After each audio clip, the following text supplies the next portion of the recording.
So we have no arguments anymore about whether there is an experience of apartheid in Israel or not. It is a matter of fact.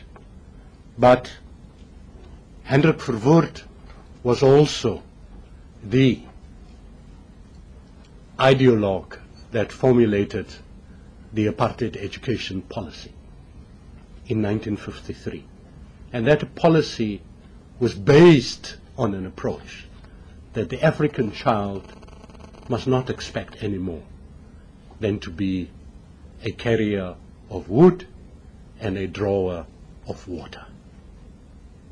So therefore there was an ideology within the educational system that perpetuated this inequality and that made sure that the African child do not have any aspirations.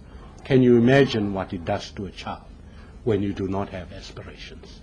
Now let me share with you some of my experiences as a child, where I walk in a park with my father holding my hand, and I want to play on the swing. And my father says, "No, boy, you can't play on it. It's for whites only." What does it do to my psyche as a child and my perception of other people? That it leaves a terrible psychological, traumatic effect in terms of me beginning to accept the other person as an equal. So it is not only the trauma that it creates for the victim of such separation, but also the consequence that it has on the psyche of the oppressor. And we're saying that it is important that we also look at how we can help liberate the Israeli people psychologically from this idea that I am better than another person. If we don't do that, we will perpetually find ourselves in the situation where there's young Israeli boys and girls standing at a roadblock, preventing the free movement of people in Palestine, and them not being able to understand how the person that they are preventing from moving around freely is experiencing the occupation of their land. We're therefore saying that it is important that we look at the forms that that separation takes.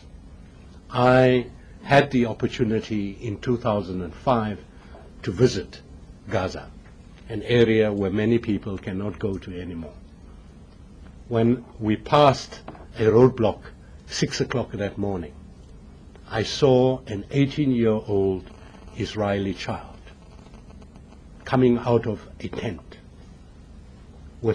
she was a girl, with an 18-year-old Israeli boy coming out of the same tent and fastening his belt.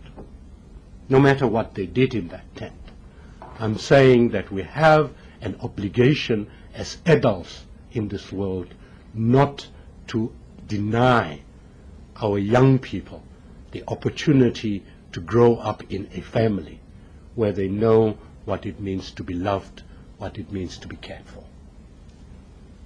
And there are very many Israeli youth who are denied that privilege. And we, in the civilized world, cannot just sit back and allow this to happen. It is imperative that if we call ourselves civil, and if we call ourselves parents, that we also look at the effects that the present situation in Palestine and Israel has on the youth in those two countries. We are very clear that we do not want to get engaged in the ideological and political decisions that need to be taken by the leadership of that country. But we're saying that you can only have dialogue when two parties are prepared to talk to each other. Our present experience in that situation is that there is not enough honesty amongst the parties for such conversation to happen. I want to conclude by saying that when we look at the companies that are benefiting from that situation of conflict, and I'm not going to name them, you know those companies that operates from the United States.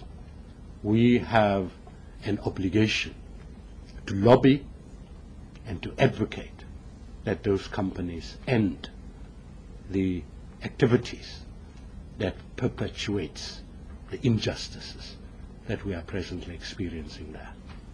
When we look at the rapid development of the settler communities, we are saying that there are things that we can do to prevent such development at the expense of the ordinary people in Palestine.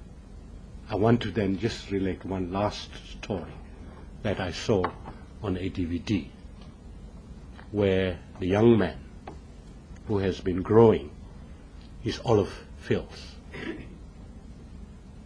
find that the Israeli militia moves onto their land and start cutting down their trees. And his father is standing there helpless, not knowing what to do. And the young man tries to intervene, and an Israeli soldier puts his boot on this young man's neck. And this young man looks at his father for help, and the father cannot help. But we can help young people like that from growing bitter, from going angry, because there is a possibility still for us to intervene in whatever manner we find meaningful. And for us, coming from South Africa, we are saying that we never thought that 1994 would happen in South Africa. But because of international solidarity, it has happened.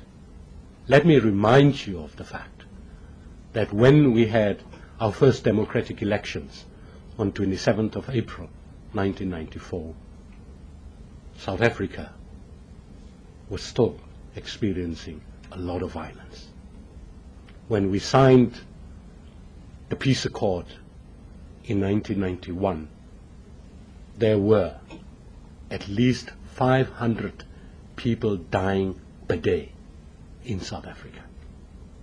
In KwaZulu-Natal only, there were 10 young people dying every day. And I don't want to play the numbers game, because one death is one death too many. But we're saying that if it's 500 deaths, if it's 10 young people that are dying, it compels us to do more than what we're presently doing. And Diana would share with you more of the detail of what's presently happening in this situation.